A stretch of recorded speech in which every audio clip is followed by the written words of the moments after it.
This is the C96 Mauser. A model of it, at least.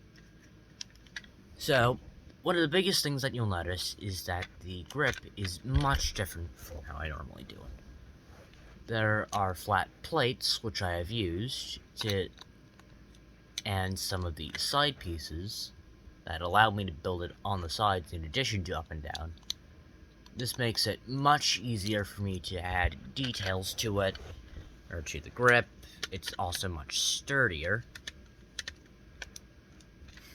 The next thing you'll notice is that I used some curved pieces, 1x3 curved, in order to add a bit more detail to the side. It's also quite comfortable to fit your hand in, although this part is a bit, I wouldn't say sharp, but kind of uncomfortable, but for Lego it's fine. The hammer can come back and forth, along with the charging handle, which can go back and forth.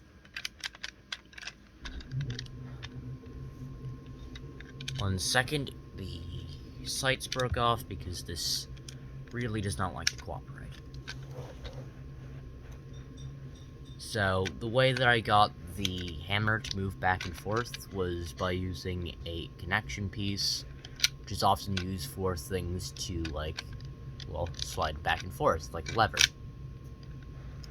The charging handle and bolts, they're just some 1x whatevers and a flat piece on top with a 2x3 on the very end. This gives it a nice look and fits the dimensions of the pistol. This is actually my first 1x3 project, so that's fun. As you can probably tell, the barrel swivels. It is not supposed to do that. I'm going to take it off so that I don't get distracted by it, and then make it into a stub does, which makes it look kinda dumb. I think it's funny. So as you probably noticed, the bolt comes back. So does that mean you can put bullets in? Yes, you can. So the reason you can see a small space in there is so that I could observe and make sure that bullets don't get all screwed up. I have special little casings. I jokingly say casings because they're just Lego pieces. These use Lego Technic pieces in order for them to look nice. And due to the way that it is, in order for it to easily go up and down in it, I just use this long piece, take it, put it on the very edge, and stick it down.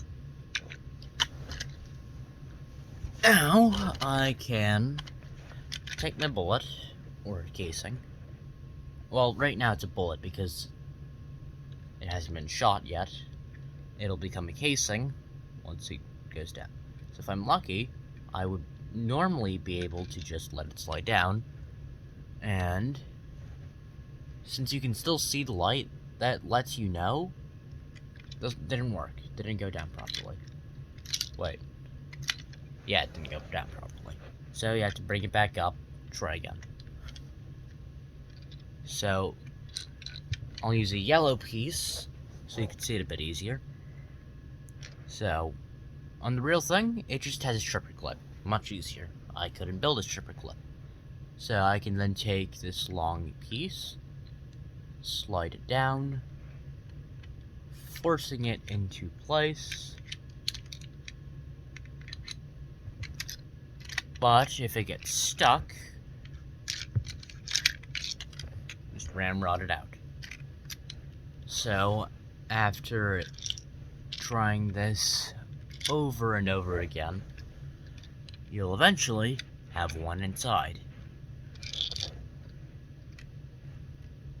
So, notice how it's a bit more difficult to see the light?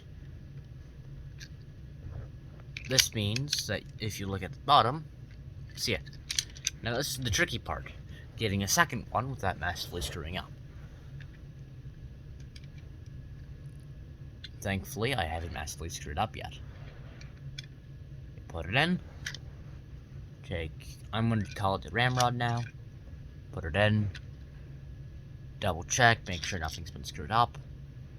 I'm only going to do 2 so I don't spend the next 5 minutes just putting bolts in, but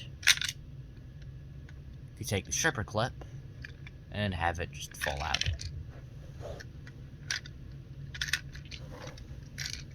Bang, bang.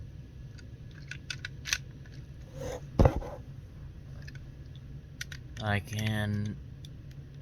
Obviously there isn't a trigger mechanism because trigger mechanisms in 4x or 4y, whatever you want to call it, already difficult. There is pretty much no space in here for me to build a trigger mechanism, so no trigger mechanism. I really wish that barrel would stay. Personally, I don't think that I succeeded in making it a C96 Mauser. It just doesn't look right. But the mechanism follows it. The grip kind of follows it. It could probably be a bit more curved. Is that going the right way? It's not going the right way, I think. There we go. Looks better now. Wondering why it felt that way, and I'm too lazy to make another version of the video.